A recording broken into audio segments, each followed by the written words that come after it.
네, 오늘은 어떤 키워드를 봐야 될까요? 랭킹5 지금부터 시작해 보겠습니다.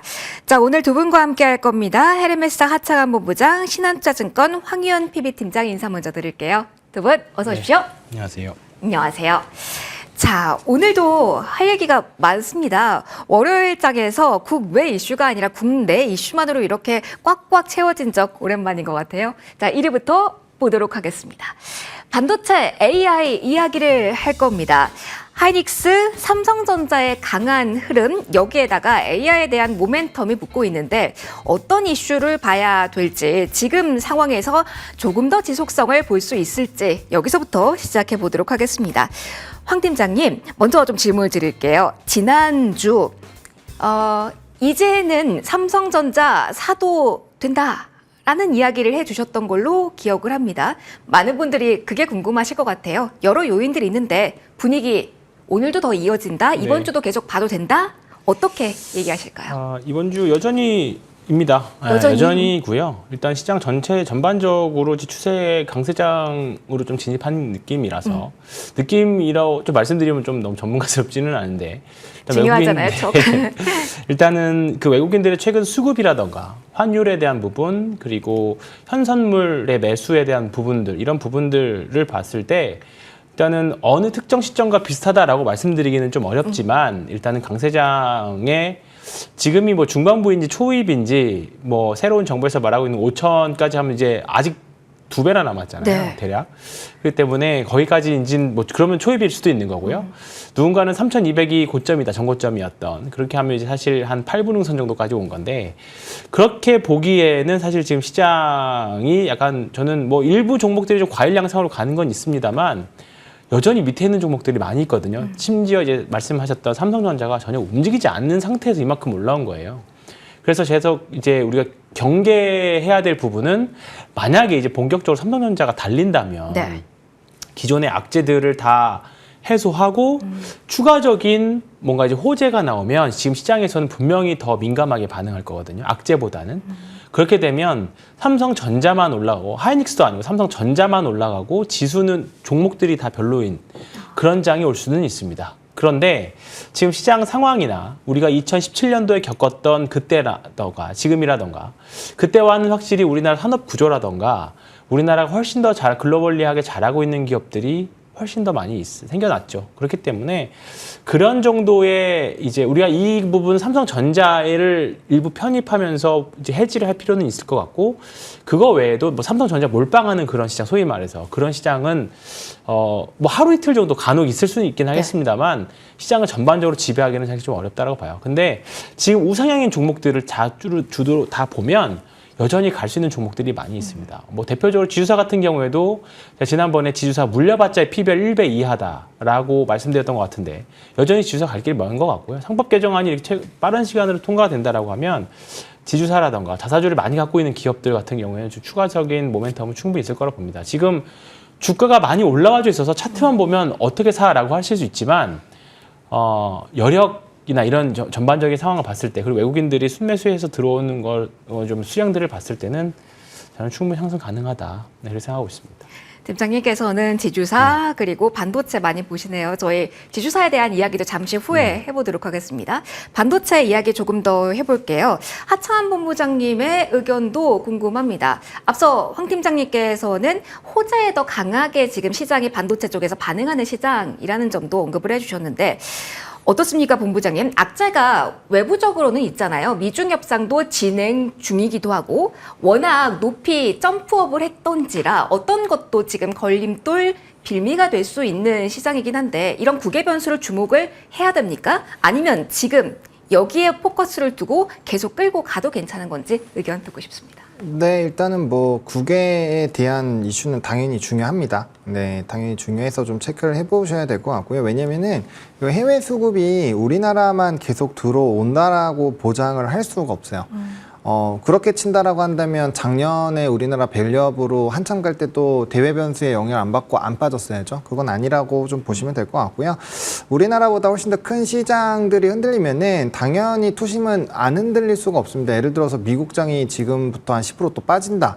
과연 우리나라에서 투심이 계속 롱 포지션을 강하게 유지할 수 있을까요? 저는 어렵다고 보거든요.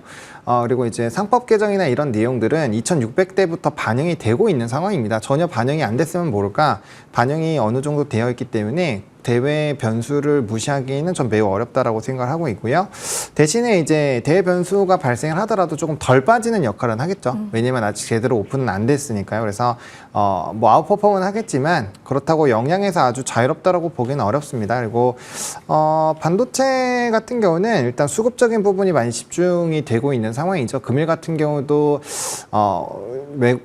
삼성전자와 하이닉스가 외국인 상위 종목 1, 2등을 좀 차지하고 있는데요. 뭐 수급적인 부분에서 이쪽이 많이 들어오는 거는 너무 다행스러운데 아직까지 외국계 수급 동향 보고서를 보시면 물론 이제 5월 달 건 아직 안 나왔습니다만 좀 영국이나 미국계가 엄청 적극적으로 들어오고 있지는 않아요. 그쪽이 과거 23년에서 24년 넘어올 때 랠리의 중심에 있었던 수급 주체인데 만약에 그런 부분에서 연속성이 생긴다면 조금 더 신뢰도가 높아질 것 같고요. 뭐 사실 지수가 올라가는 것 대비했을 때 저는 외국인 수급은 매우 약하다라고 생각합니다. 아직도? 왜냐면 원화가 1,400원대 후반에서 이제 강세 흐름이 10%나 나왔죠. 그거에 비해서 뭐 외국인 지금 들어와봐야 얼마나 나왔나요? 작년 6월부터 나간 거 치면은 38조 뭐 그 정도 되는데 뭐 해봐야 뭐 5조 들어왔나요? 그러니까 아직 들어온 것도 아니죠. 그래서 뭐 그런 부분으로 보면 또 이걸 긍정 회로로 돌리면 대외 변수가 없고 하면 롱 포지션을 강하게 잡을 수 있지만 그게 아니라고 했을 때 그 수급이 다시 단기적으로 들어온 게 안 나간다라는 보장을 하기가 어렵기 때문에 그 부분 좀 집중을 해보셔야 될 것 같고요. 그다음에 이제 삼성이랑 하이닉스 쪽으로 프로그램 매수가 상당히 좀 강하게 들어오고 있습니다. 금일 같은 경우는 근데 좀 아쉽게도 250만 주까지 들어놨다가 지금 229만 주까지 좀 빠지면서 6만 원이 다시 깨진 상황인데 이게 하이닉스도 오늘 조금 수급이 빠지거든요.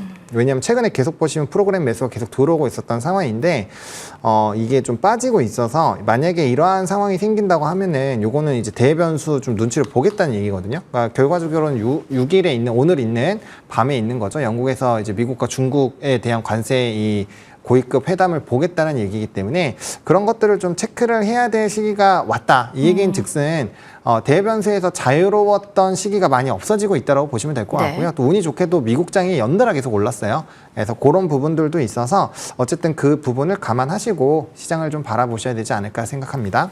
그러면 동시에 AI 소프트웨어 쪽이 같이 오르는 점도 본부장이 이어서 좀 짧게 듣고 싶습니다. 여기가 오히려 그러면은 대외 변수에서 자유로운 쪽이면서 정책에 대한 모멘텀으로 조금 더 연속성을 가져갈 수 있을까요? 워낙 신고가 경신 종목이 많아서 이마저도 조금 헷갈리긴 합니다. 어떻게 보세요? 네, 자유로웠죠. 네, 지금 왔다, 거의 과거형이네요. 네. 4거래일 동안에서 거의 100% 올라갔기 네. 때문에 글쎄요, 저는 신규 매수를 하기에는 좀 상당히 어렵지 않을까 생각합니다. 왜냐면 물론 이들이 과거 AI 랠리가 나올 때 1000% 이상 다 올랐었던 종목군들이에요. 뭐 대표적으로 코난 테크놀로지 이런 종목군들인데 지금 단기적으로 주가가 오늘 고가 기준으로 보면 한 80-90%는 올랐거든요. 그래서 지금 시점에서 네, 넘버가 안 나오는 이 회사들을 그렇게 강하게 매수를 할 수 있을까라는 부분에서 저는 좀 물음표라서 오히려 이거 할 거면 저라면 증권주 그냥 배팅을 하는 게 더 낫지 않을까? 차라리? 네, 왜냐면 퍼센테이지는 적어도 뒤가 있잖아요. 네, 이런 종목군들은 완전 고가에서 물리면 정말 어려움을 겪을 수 있기 때문에 저라면은 지금 뭐 트레이딩으로 뭐 약간 손 좋게 짧게 잡고 뭐 기술적으로 뭐 할 수는 있겠지만 만약에 굳이 산다라고 한다면 네, 다른 걸 사지 않을까라고 생각을 합니다. 그러면 AI에 대한 모멘텀을 물고 와서 조금 더 큰 종목들에 대한 이유를 좀 찾아보고자 합니다. 황 팀장님, 네이버 카카오, 특히 오늘 뭐 카카오 그룹주가 일제히 좀 올라서 이 부분을 좀 질문 드리려고 합니다. 낙폭 과대 영역에서 올라온다라는 분석도 있고 인터넷 업종 많이 빠졌으니까요. 네.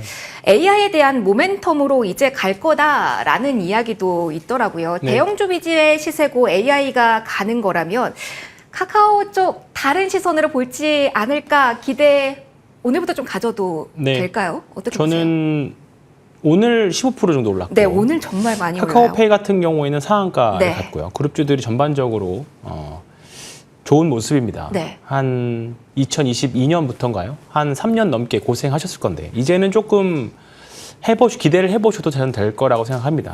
새로운 정부에 대한 기대감 있었고요. 카카오 전형적인 현 정부와 관련된 친화적인 주식이기도 하고요.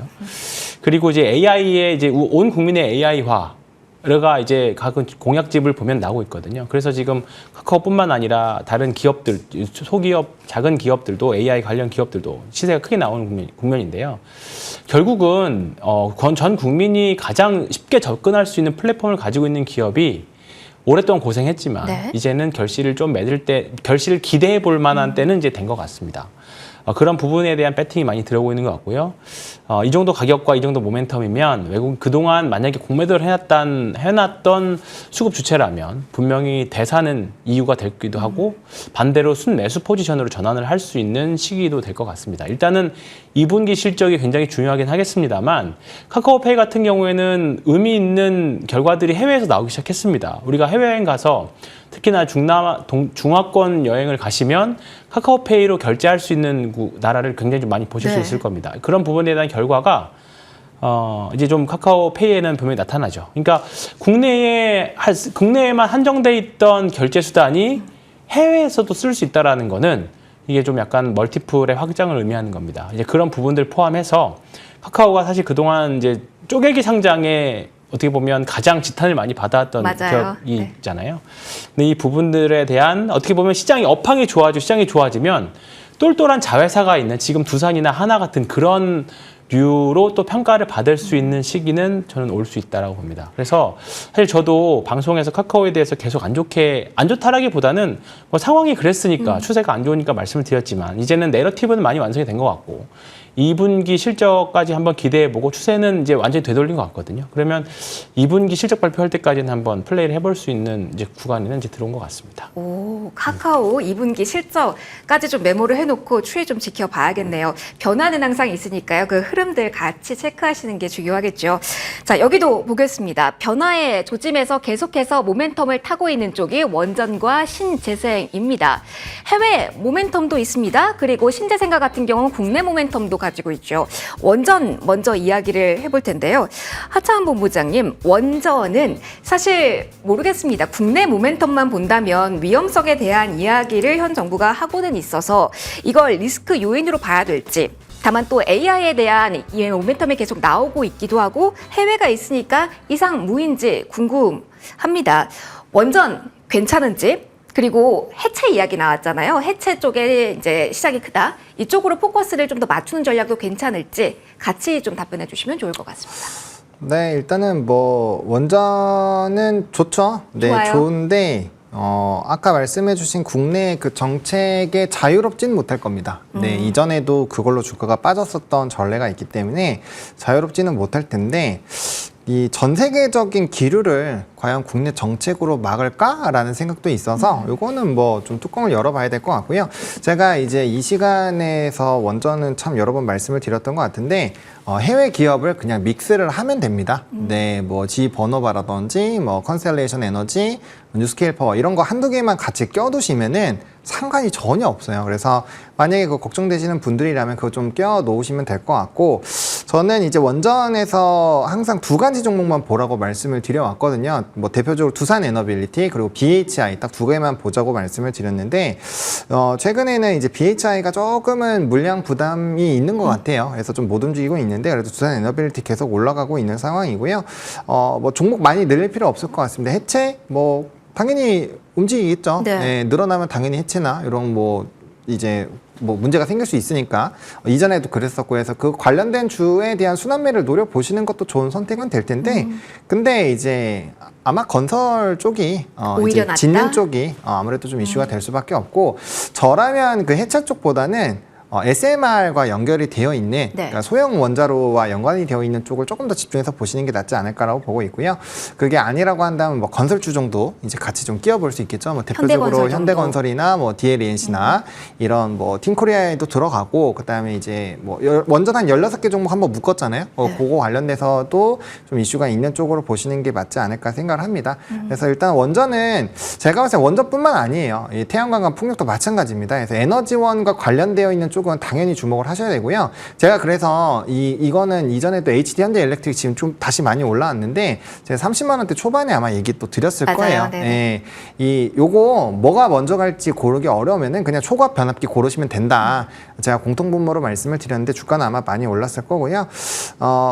어쨌든 원전 뭐 태양광 풍력 다 좋은데 이제 그거에 대한 속도 조절을 하셔야 됩니다. 이제 뭐 태양광 같은 경우는 미국에선 밀고 있지만 해상 풍력은 좀 안 밀고 있잖아요. 그래서 그런 정책적인 이슈, 우리나라도 뭐 태양광이랑 풍력을 밀고 있기는 한데 사실 풍력보다는 약간 좀 태양광 쪽으로 이슈가 있는 것도 있고요. 그래서 그런 것들을 한번 잘 체크하셔가지고 우선순위를 정해놓을 필요는 있다. 근데 에너지원에서 굳이 하자면 저는 원전을 제일 먼저 해야 될 거라고 생각하고 있고요. 그 다음에 태양광, 그 다음에 풍력 이 순으로 좀 고민을 해보시면 어떨까 생각합니다. 에너지원에 대한 궁금증은 좀 크실 것 같아요. 마침 오늘 풍력 쪽에 대해서도 기사가 좀 나와서 요거 한번 질문 드려볼게요.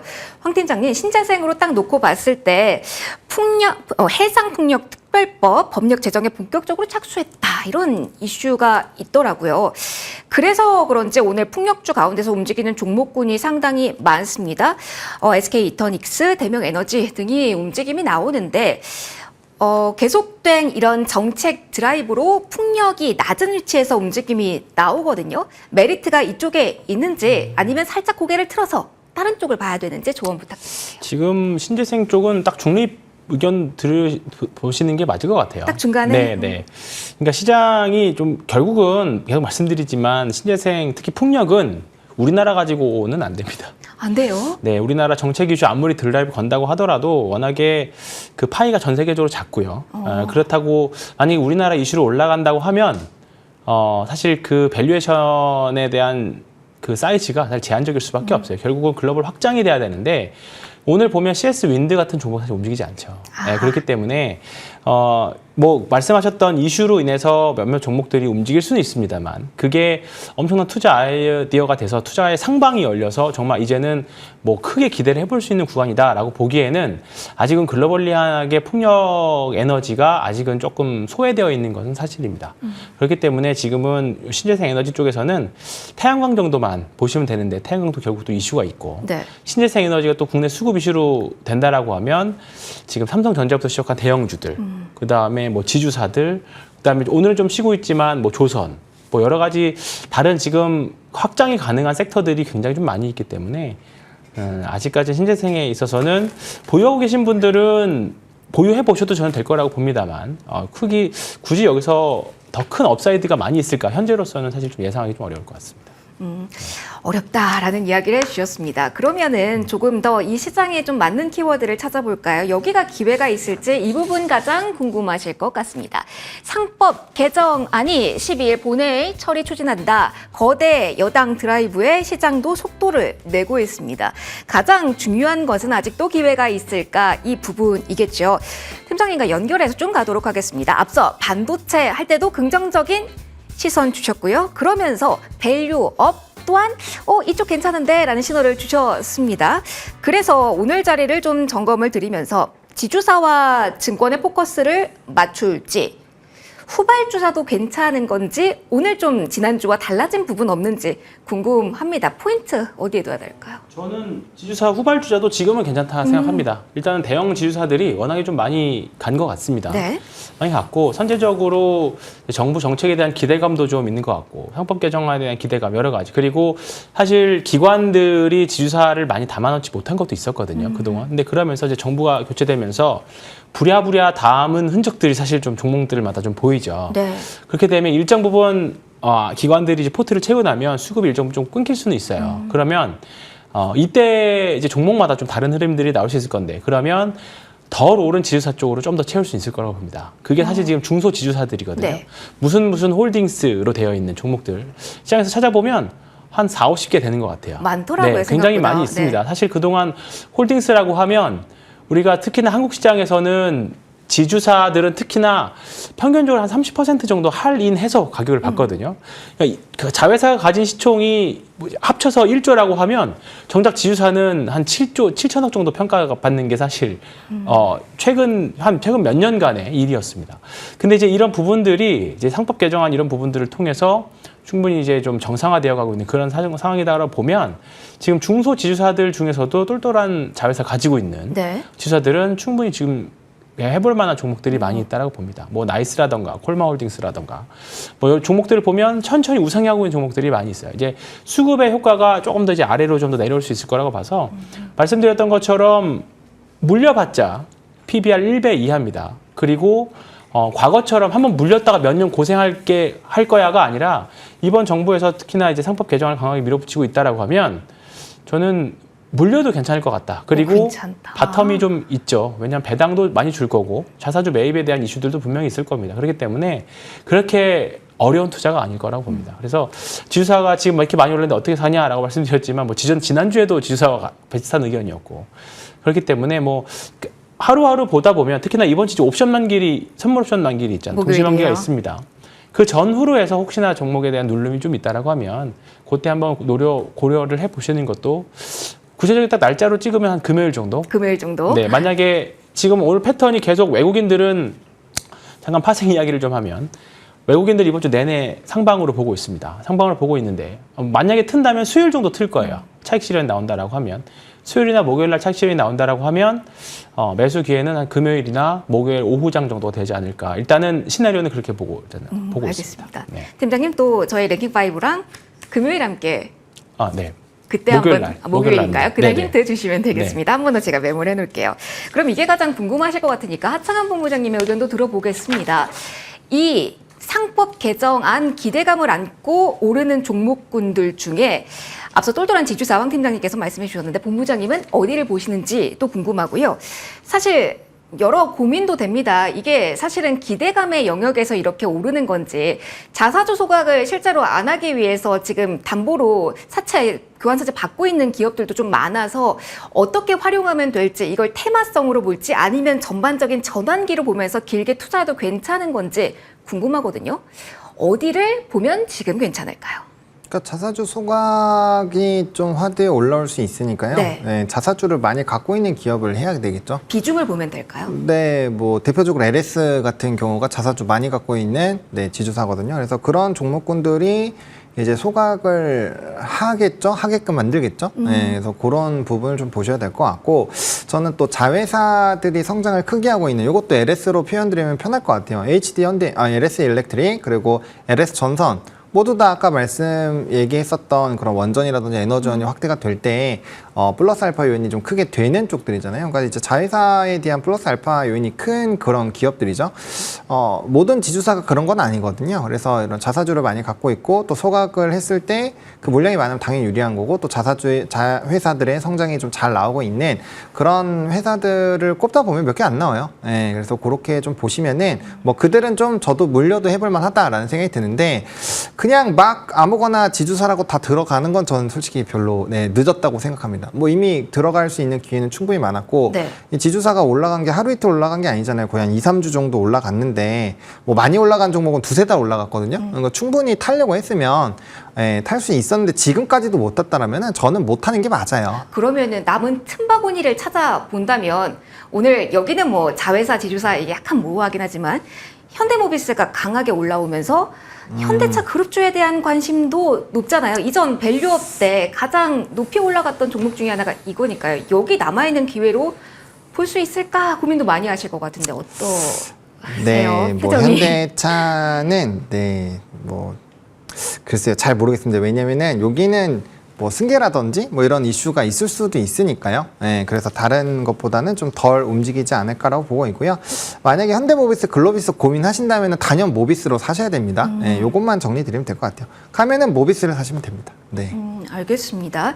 메리트가 상대적으로 강하지는 않지만 굳이 여기서 메리트를 본다면 현대모비스 그리고 전반적으로 본부장이 약간 늦었다 보유자의 영역으로 제가 본부장님의 의견은 정리할까요? 네, 두세 달 지날 동안 못 샀으면 사실 늦었다고 인정해야 되지 않을까요? 알겠습니다. 혹시나 기회 요인이 포착되면 공유를 해주세요. 저희 소비 키워드 여기도 많이 오르긴 했는데 기회가 있는 틈바구니가 많을까요? 워낙 조금 펼쳐져 있는 키워드기도 해서요. 황 팀장님 먼저 추경 이야기 저희 시작을 해보죠.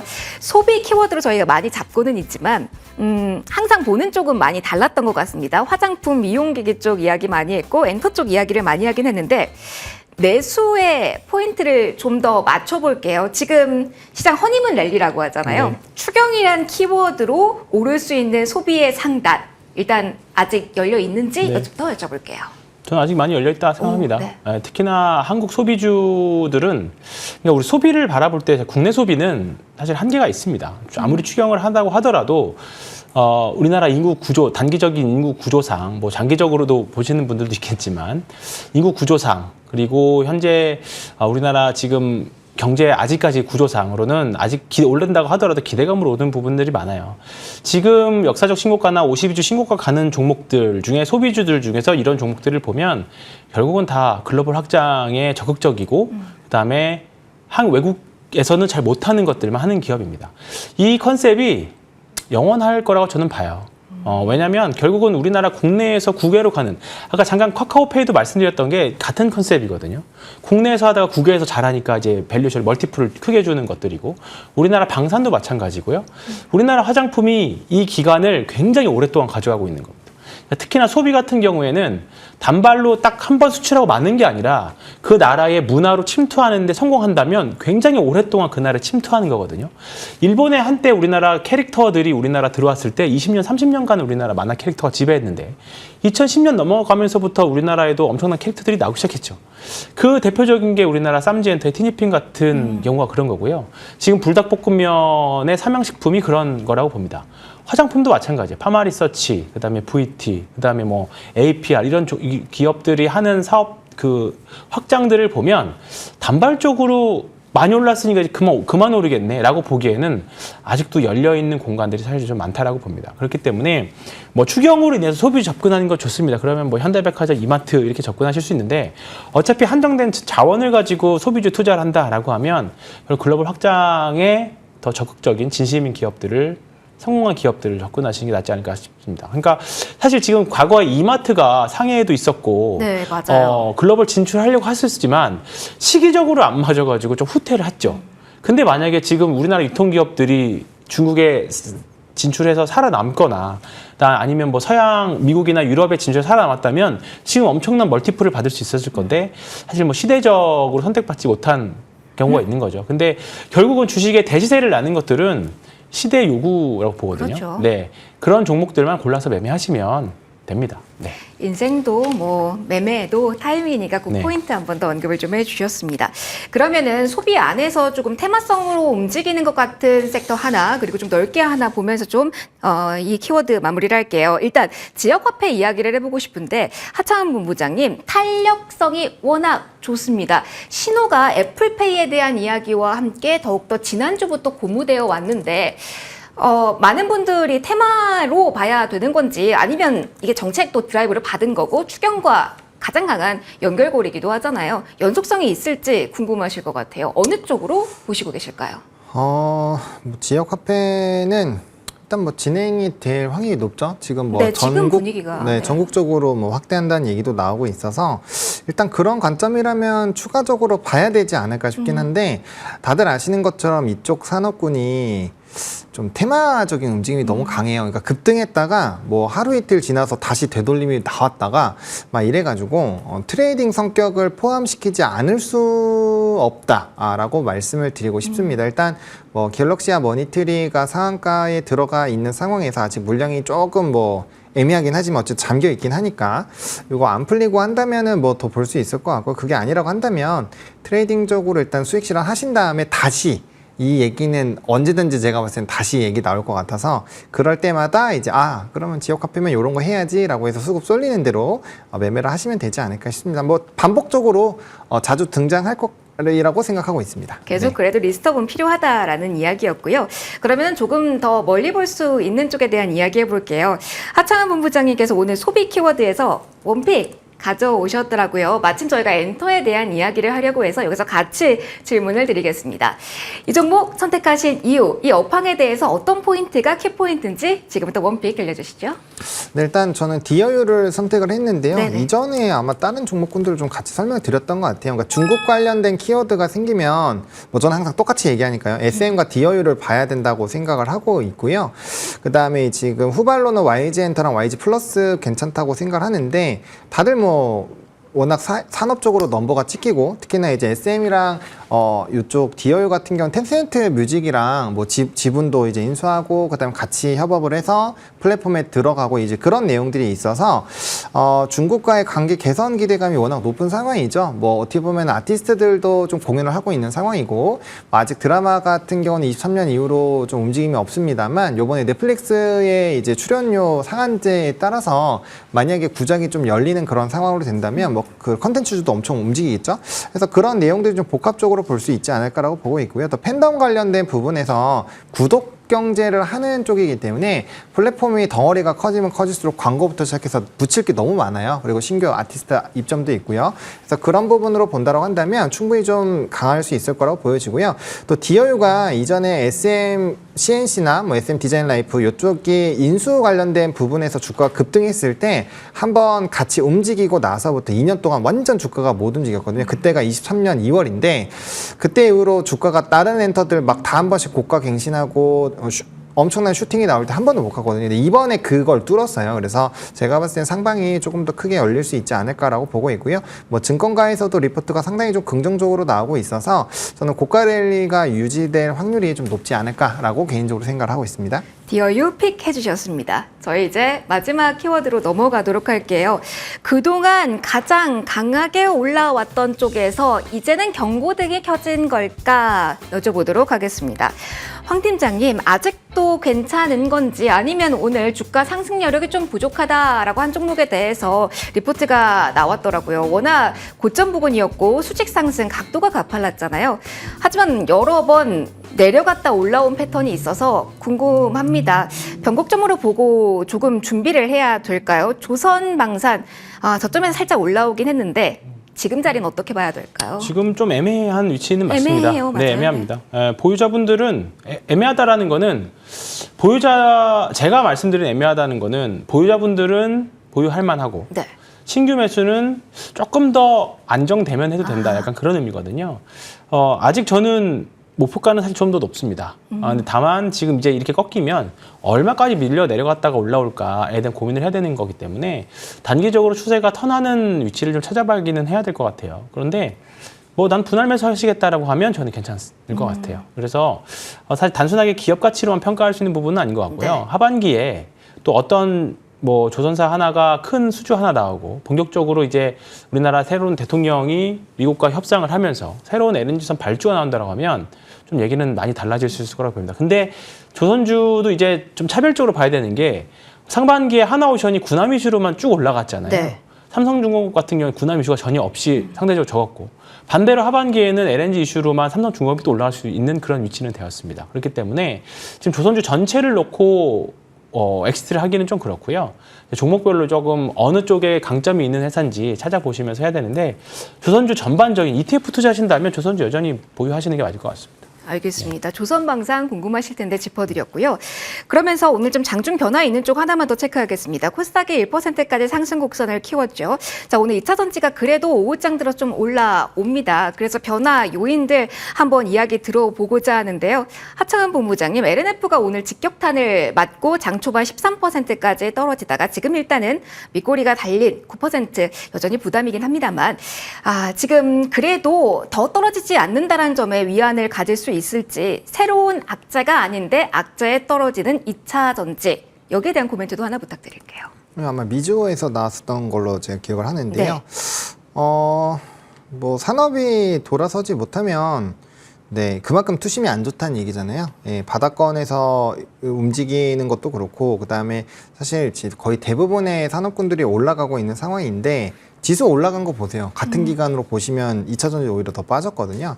그래서 그런 부분을 본다면 확실히 산업적으로 얼마나 투심이 안 좋은지, 그리고 신규적으로 바라보는 물량이 상당히 적은 거. 뭐 물론 요거 패시브 수급이 들어가기도 하고 바닥권에서 뭐 연기금 수급이 일부 들어가서 조금 고개를 든 종목군들도 있습니다만, 전반적으로는 결국엔 산업이 턴하지 못한다는 점, 그리고 IRA 법안이 아무리 이전보다 조금은 좋아지는 방향에도 축소되는 방향, 그리고 부정적인 방향은 틀림없고, 또 이제 자동차에 대한 판매량, 뭐 이런 것들로 봤을 때 뭐 중국 쪽은 늘어나고 있지만 과연 우리나라가 그걸 쫓아갈 수 있을까, 이런 것들을 복합적으로 본다라고 한다면 어렵다. 라는 얘기가 나오는 거죠. 그래서 그런 투자자들의 마음이나 생각이 바뀌지 않으면 저는 쉽지 않다고 봅니다. 산업은 한번 무너지면은 잘 돌아오지 않아요. 그래서 그거를 생각해 보시면 좋을 것 같아요. 이거 2차 전지 아니라 나머지 다 마찬가지입니다. 알겠습니다. 심리가 중요하니까요. 2차 전지에 대한 코멘트까지 들어봤습니다. 레깅5 오늘 여기서 마무리할게요. 하창한 본부장, 황희연 팀장 두 분과 함께했습니다. 고맙습니다.